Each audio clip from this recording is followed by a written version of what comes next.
After a stint with Price-Waterhouse in Moscow, I have spent most of my life in government, from the State House in California to the White House. Most of my life, I've also been a part of the local church.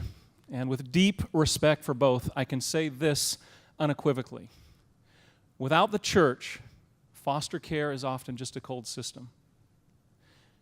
Without foster care, the church is often just a cold building. Let's unpack that. There are some 400,000 children in the foster system today. They have been removed from their home to protect them from severe neglect or abuse. That helps keep them alive. But to truly thrive, children need more. They need love and nurture and belonging. And these are things that cannot be provided by an assembly line, by a system. They can only be given and received in the context of consistent relationship. One loving home, one individual person at a time. So that leaves us with a vexing dilemma. The 400,000 children in the foster system represent a mass-scale need that defies mass-scale solution. What happens when we try to meet mass-scale needs with a mass-scale solution instead of relationship? Well, what happens is we address surface issues and sometimes even solve them temporarily, but it often makes underlying issues even worse. That is why the statistical future facing children who graduate from foster care is absolute tragedy. By their mid-20s, less than half are employed. Of the men, 64% have been incarcerated as adults, compared to 9% of men overall. More than two-thirds of the women are on public assistance, compared to 7% overall. And that's the future. The present can be almost as bad. Often the system struggles even in its primary role of protection. In a nationwide raid of child trafficking situations last year, the FBI found that 3 out of 5 child sex trafficking victims came from the foster system. A gripping testimony before Congress last year pinpointed the reason why. We will have the privilege of hearing from T. Ortiz Walker Pettigrew later today. T spent her entire childhood in the foster system. For 7 of those years, she was trafficked and exploited. T sums up powerfully what was lacking in the system. After 18 years of care, she had this to say: "The most consistent relationship I ever had while in care was with my pimp and his family." Foster care without the system, without the church, is often just a cold system. But the church without foster care is often just a cold building. Why? Well, the obvious reason is because God that we claim to serve says that these children matter. The Bible describes a father to the fatherless, a defender of widows, is God in his holy dwelling. He sets the lonely in families, and he tells us to do the same. Now, of course, not every family is called to adopt, not every family is called to foster, not everyone is called to mentor or to engage for birth families.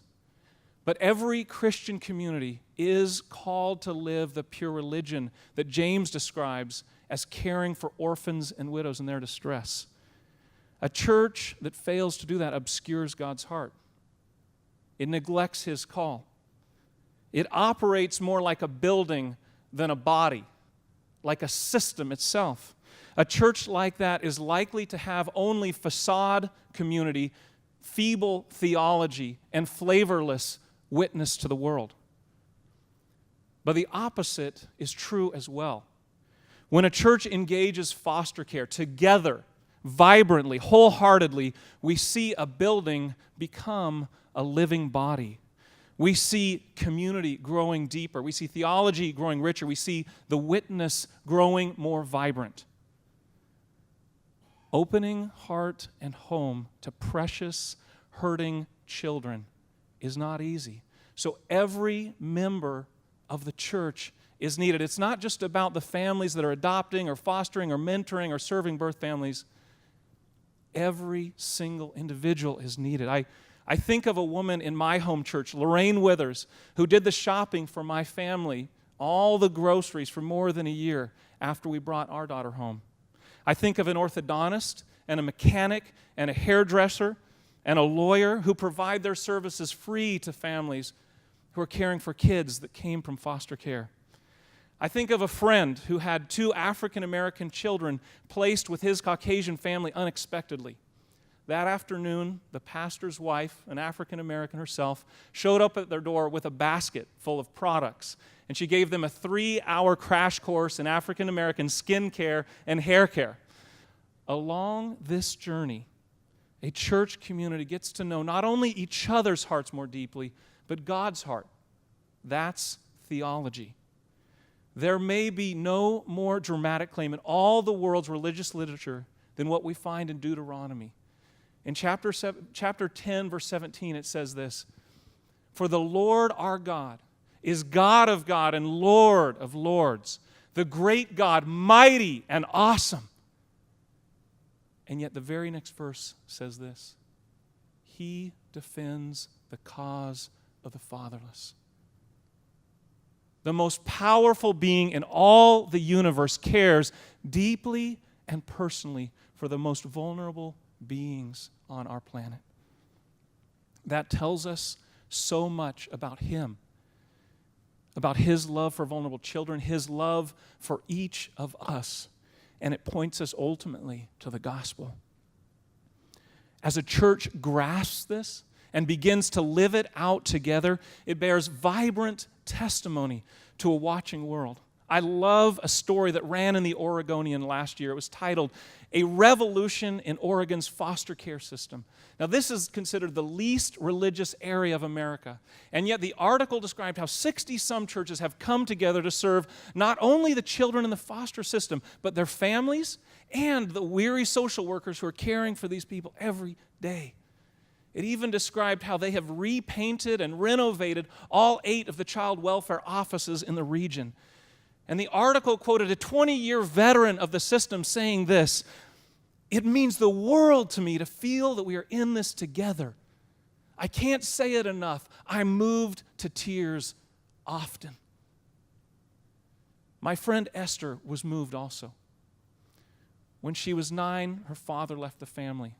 A few years later, a stepfather left as well. And eventually, her mother abandoned her as well. But a family in a local church that she had visited from time to time, the Ellises, embraced her as their own and invited her to live with them. And she did, and they loved her consistently year after year. And Esther is now in her 20s, just an amazing young woman, and she still considers the Ellises home for the holidays. And this is what gets me. She had attended church on and off her whole life. And yet this was what she had to say.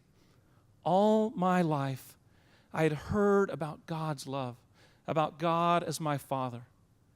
But I don't think I ever really believed it until I experienced it through the Ellises." Without a heart of foster care, the church can be just a cold building. And without the church, the foster care system can only be a system. But when foster care engages the church well, it can become a place of healing and new life.